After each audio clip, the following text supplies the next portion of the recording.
kusan labarin wannan dabban da kuke yawan ganin shi a fim?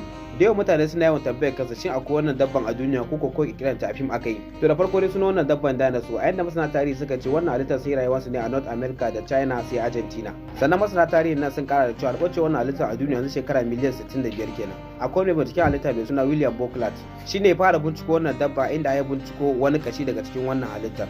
Ko bayan wannan akwai mai bincike mai suna Gideon Montel wanda shine ya fara samun hakoran wannan dabban da wasu sassan kasusuwa na jikinta. To da wannan lokacin ya fara kokarin hada wannan kasusuwan wannan dabban domin ya ga yadda dabban za ta kasance. Bayan shekaru biyu sai ga wani babban mai zane mai suna John Martin ya kai mai ziyara inda suka haɗa gwiwa suka zana wannan dabban. Bayan su akwai wani mai suna Owen yana da wannan kasusuwan wannan dabban amma shi kaɗai ke nashi binciken. A inda shi kuma ya ce su wannan dinosaurs sun fito ne daga tsatsan Arkansas.